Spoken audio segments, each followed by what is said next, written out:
What is rational choice theory?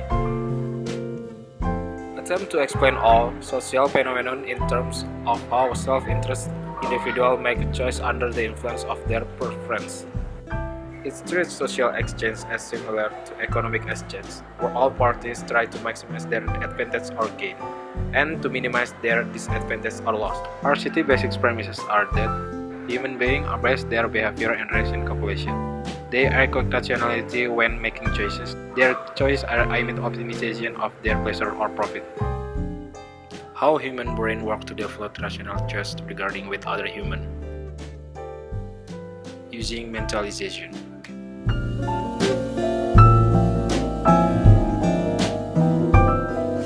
What is mentalizing, and what is the relevance for psychotherapy? As we cannot see other people's thought bubbles in real life, we must use our mentalizing abilities in order to guesstimate what is going on inside other people. If I have to do mentalizing, say, about myself, what I do is think, how do I feel? What do I think? Where's that coming from? What my context is. I begin to notice that, and that's actually mentalizing self. What is mentalizing, though, contains also mentalizing others. We have to think about, why is this person asking this question now? And we work that out by working out what's going on in their mind.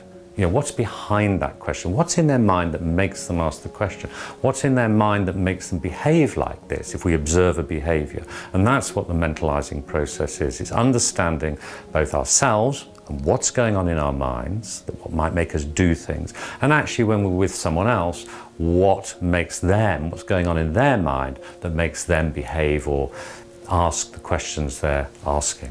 We tend to make a lot of trouble for others and ourselves when we're unable to see alternative reasons for others' behaviour, in this case a yawn. People are very different with respect to mentalising capabilities. For most of us, mentalising collapses only sometimes. For others, mentalising is very difficult most of the time. Poor mentalising is connected with poor social functioning and psychopathology. Poor mentalizing characterizes people with personality disorders. Their thoughts tend to be either equal to reality or too disconnected from reality. This is particularly true for borderline personality disorder, BPD. We idealize people when we're in love. People with BPD have low threshold for anger, and they can't stand losing people they love and care for. These patients often have a difficult life and cause themselves and others lots of pain. Borderline patients often attempt suicide. They are also seriously confused about who they are.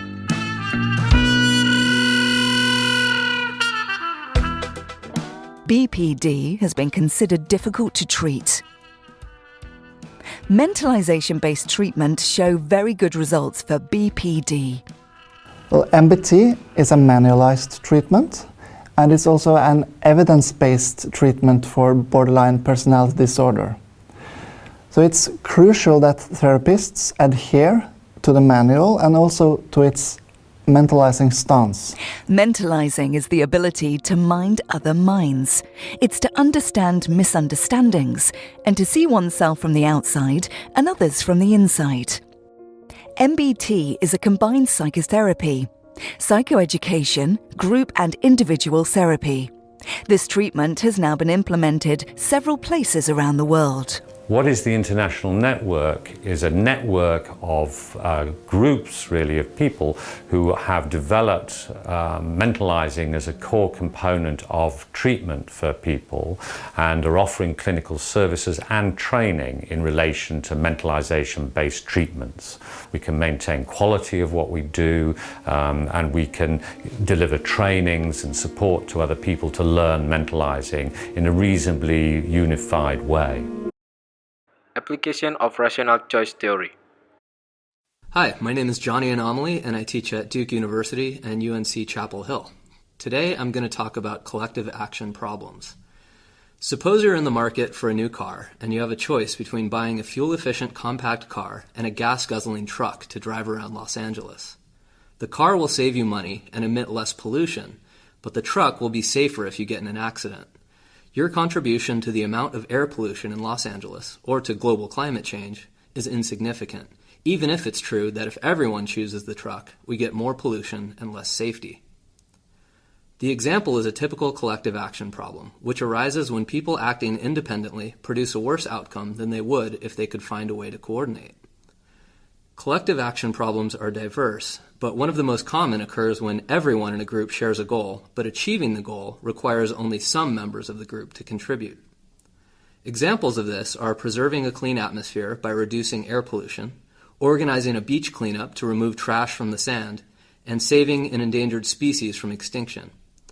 While collective action problems are ubiquitous, not all of them are as serious as decisions that produce toxic air pollution or risks of fatal accidents. Consider the case of cosmetics and high heels. In some cultures, women are expected to buy expensive high-heeled shoes, which can be painful to wear, costly to buy, and can make it more difficult to run away from attackers. The main advantage to high heels is that they supposedly give women's legs a more attractive shape. If each woman within a certain social group is expected to wear heels rather than flats, the outcome is that no woman in the group has any particular advantage, but all of them bear a higher financial and physical burden from wearing high heels. Each faces the following problem. If I wear heels and others don't, I'll be a bit more attractive than those around me, given the prevailing standards of attractiveness. If others wear high heels, I'd better wear them too to keep up with my peers. So, no matter what other women do, I should wear heels, even if all of us would be better off if heels had never been invented. It's important to recognize that not all collective action problems can be solved, and not all of them are worth solving, since the cost of collective action can exceed whatever benefits it might bring. The same point applies to prisoners' dilemmas, public goods, and commons tragedies, which often have a similar underlying structure. Still, there are common ways of addressing collective action problems, including social norms, legal sanctions, and tax incentives.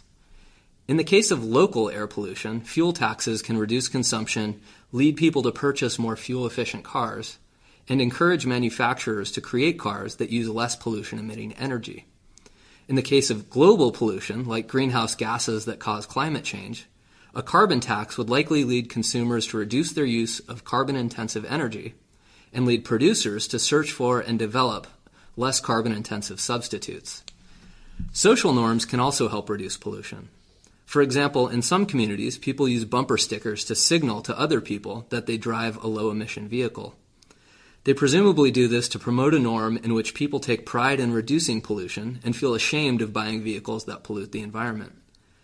But when a population is large and diverse, so that interactions with the same people are less common, social norms usually can't get people to make large sacrifices to achieve a collectively beneficial goal. Back to the heels example. In some groups, especially small ones, social norms already solve the problem quite well. For example, some feminists might refrain from wearing heels because they believe high heels and cosmetics are part of a system of unfair expectations that men have of women. Agreements to reject high heels can be enforced through social sanctions, like public shaming, and through private feelings like guilt over violating a social norm. We could also impose a tax on high heels, and if that didn't work, state legislators might make buying, selling, or wearing heels a capital crime, punishable by death. But the cost of solving the problem through legal sanctions is, for most people, too high. First, some people enjoy wearing high heels regardless of any social pressure to do so, and they would lose the liberty to dress as they please. Second, all taxpayers would have to finance the prosecution of people who are caught wearing high heels. The upshot is that even if we can imagine a social welfare improvement from banning high heels, it is not obvious that states should attempt to do so. This conclusion is universal. While norms, laws, and incentives can solve some collective action problems quite well, pollution, for example, not all collective action problems are worth solving. Here's a challenge for those of you who made it to the end of the video.